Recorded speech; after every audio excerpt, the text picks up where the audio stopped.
जय माता दी दोस्तों, आप सभी को करवा चौथ की ढेर सारी शुभकामनाएं। आज हम बात करते हैं कि करवा चौथ नाम का एक महान व्रत हमारे धर्म में कैसे प्रचलन में आया। सनातन परंपरा में सुहागिन महिलाओं द्वारा करवा चौथ का व्रत रखा जाता है। यह व्रत हिंदू परंपरा का खास प्रतीक है। विवाह और दाम्पत्य की मधुरता और पवित्रता का प्रतीक यह त्यौहार हर तरीके से बेहद खास होता है। इस व्रत की कहानियों में एक स्त्री वीरावती की कथा बहुत ही प्रसिद्ध है। करवा चौथ के तौर पर लगभग सभी ने यही कथा सुनी है, मगर असल में यह जो इस दिन करवा चौथ के व्रत की जो कथा है उसकी कहानी किसी और स्त्री से जुड़ी हुई है जिसका नाम था करवा, और उसी स्त्री के नाम पे इस व्रत का नाम पड़ गया करवा चौथ। आइए दोस्तों इस कहानी को जानते हैं। प्राचीन समय में करवा नाम की एक पतिव्रता स्त्री थी। वह अपने पति के साथ नदी किनारे एक गांव में रहती थी। उसका पति वृद्ध था। एक दिन वह नदी में स्नान करने गया। नदी में नहाते समय एक मगर ने उसे पकड़ लिया। इस पर व्यक्ति करवा करवा चिल्लाकर अपनी पत्नी को सहायता के लिए पुकारने लगा। करवा पतिव्रता स्त्री थी। आवाज़ को सुनकर करवा भागकर अपने पति के पास पहुंची और दौड़कर कच्चे धागे से मगर को आन देकर बांध दिया। मगर को सूत के कच्चे धागे से बांधने के बाद करवा यमराज के पास पहुंची।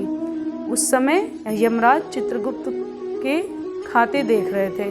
करवा ने 7 सीख ली और उन्हें झाड़ना शुरू किया। यमराज के खाते आकाश में उड़ने लगे। यमराज घबरा गए और बोले, देवी तू क्या चाहती है? करवा ने कहा, हे प्रभु, एक मगर ने नदी के जल में मेरे पति का पैर पकड़ लिया है। उस मगर को आप अपनी शक्ति से अपने लोक में ले आओ और मेरे पति को चिरायु करो। करवा की बात सुनकर यमराज बोले, देवी अभी मगर की आयु शेष है, अतः आयु रहते हुए मैं असमय मगर को मार नहीं सकता।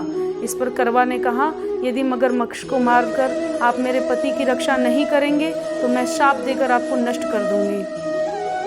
करवा की धमकी से यमराज डर गए। वे करवा के साथ वहां आए जहां मगर ने उनके पति को पकड़ रखा था।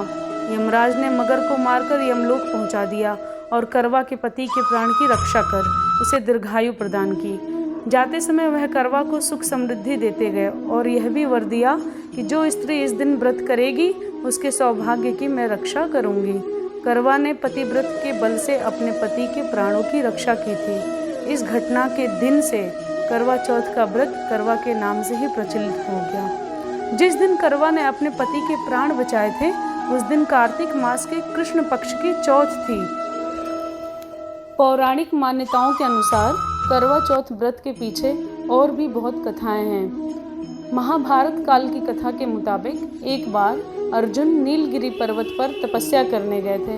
उसी समय पांडवों पर कई तरह से संकट आ गए। तब द्रौपदी ने भगवान श्री कृष्ण से पांडवों को संकट से बाहर निकालने का उपाय पूछा। उस समय श्री कृष्ण ने बताया कि कार्तिक मास की चतुर्थी के दिन करवा का व्रत कीजिए। इसके बाद द्रौपदी ने इस व्रत को किया और पांडवों को संकट से मुक्ति मिल गई। एक और कथा के अनुसार इंद्रप्रस्थपुर में वेद शर्मा ब्राह्मण की शादीशुदा पुत्री वीरावती ने करवा चौथ का व्रत किया था। नियमों के मुताबिक उसे चंद्रोदय के बाद भोजन करना था, लेकिन वह भूख सहन नहीं कर पा रही थी। उसके भाई बहन को इस तरह से देख नहीं पा रहे थे, इसलिए उन्होंने पीपल की आड़ में आतिशबाजी कर सुंदर प्रकाश फैलाकर चंद्रोदय दिखा दिया और उसी चक्कर में वीरावती ने भोजन कर लिया। इसके बाद वीरावती का पति तत्काल अदृश्य हो गया। इसके बाद वीरावती 12 महीने तक हर चतुर्थी पर व्रत रखती थी और करवा चौथ के दिन इस कठिन तपस्या की वजह से ही उसके पति फिर से उसे वापस मिल गए। हे करवा माता, आप सभी स्त्रियों के जीवन में दाम्पत्य सुख बनाए रखना और उनके सुहाग की रक्षा करना। दोस्तों, मेरे चैनल से जुड़े रहने के लिए और आगे की वीडियोस देखने के लिए मेरे चैनल को प्लीज़ सब्सक्राइब करें और वीडियो पसंद आए तो वीडियो को लाइक करें। जय माता दी।